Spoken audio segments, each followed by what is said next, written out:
quando a gente fala de CSS, existem as três principais formas de aplicar cores nos nossos códigos. Então, o primeiro formato que a gente aprende na maioria das vezes é utilizando o nome da cor em inglês, que é o que a gente está utilizando.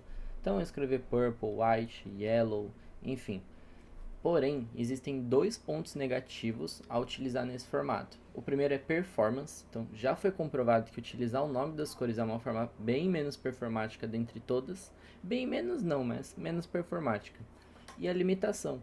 Então existe uma limitação de 144 nomes das cores. Então você só vai ter as cores, são bastante cores, mas você só vai ter acesso às cores principais, sendo que existe uma variedade enorme para você utilizar. Então, quais são essas opções? A primeira de todas é o RGB. Então, Red, Green e Blue significam as letras. O que é o RGB? É o formato que define as cores do seu monitor. Então, ele combina níveis de vermelho, verde e azul.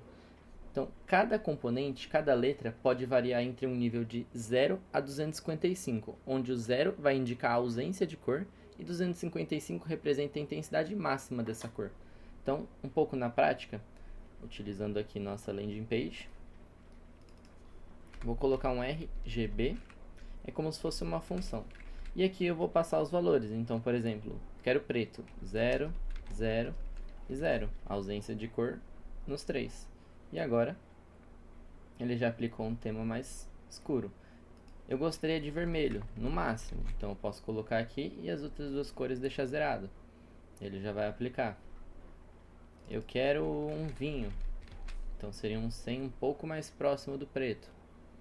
Eu quero misturar, eu quero adicionar 100 aqui também no azul. Então, ele vai formar já aqui um roxo. Então, você pode brincar e fazer essa mescla de cores. Uma extensão dele existe o RGBA. Então ele vai adicionar meio que um canal alfa, que é um canal que vai controlar a opacidade da cor. Tá, para que serve isso? Eu consigo criar efeitos de transparência. Então, exemplificando, eu posso utilizar um A aqui na frente. E aqui, por exemplo, esse valor vai de 0 a 1, sendo o 0 transparente e o 1 o opaco. Então aqui legal, se eu passo 0, vai sumir. Então todas as cores sumiram. Se eu passasse 0.7, eu já tenho algo bem mais claro. Então a partir do momento que a gente estiver trabalhando com algo 3D, um elemento na frente de outro, a gente consegue criar sombras, então dá para fazer alguns efeitos bem legais em cima disso. O último formato, na minha opinião, o mais utilizado e mais fácil também, que é o hexadecimal. Então ele é uma forma compacta e amplamente utilizada para você conseguir representar essas cores. Então, é uma combinação de 6 caracteres, onde cada parte de caractere vai representar o valor em RGB, que é o que a gente viu agora há pouco.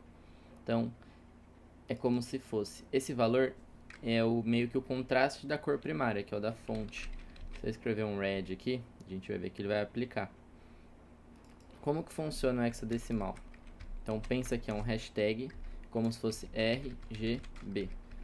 Cada valor que eu passar aqui, ele vai aplicar. Só que não é de 0 a 255, aqui vai de 0 ao F, ou seja, 0, 1, 2, 3, 4, 5, 6, 7, 8, 9, A, B, C, D, E, F. Então, a gente tem essa escala.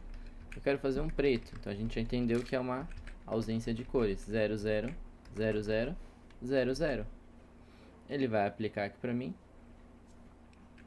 Eu queria branco, por exemplo. Eu posso diminuir também, eu poderia passar FFF, porque ele entende que é um só, então ele já aplicou o branco. A mesma coisa, 0, 0, 0, ele vai aplicar. Ou FF, FF, FF, ele vai entender também. E aí a gente pode começar a brincar. Então, eu quero que todos sejam brancos, melhor, eu quero vermelho, 0, 0, 0, 0, e o primeiro mantém o FF. Aqui, né, faltou um F no lugar do 0. E ele vai aplicar esse vermelho. Então, tem essa forma bem simples aqui de aplicar esse tipo de cores. Se você quer alguma cor que você defina de forma mais visual, o VS Code já tem essa opção aqui. Então, eu consigo selecionar aqui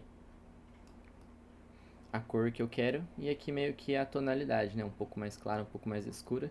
E aqui é justamente o A, o alfa, que é a questão da transparência. Então, totalmente transparente ao totalmente visível.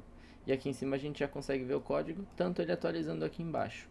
Então, tem como eu aplicar também o alfa diretamente no hexadecimal, é o A e o nível aqui como vocês estão vendo.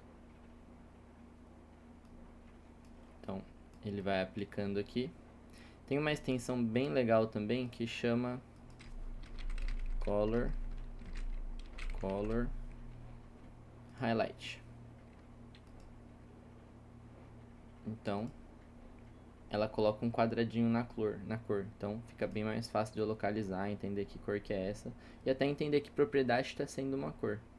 O mesmo vale para o navegador. Se eu inspecionar, ou apertar o F12, eu consigo clicar nesse quadradinho. Então, por exemplo, eu quero ver em tempo real qual cor ficaria melhor aqui. Então, eu consigo achar minha variável onPrimary, clicar aqui e consigo alternar. Então, no mesmo formato. Aqui eu consigo achar, né, o hexadecimal, o RGB, enfim, existem algumas outras funções para isso, mas consigo aplicar desta forma também. Então, uma aula bem rápida sobre cores. Tenho certeza que agora você consegue definir com muito mais facilidade.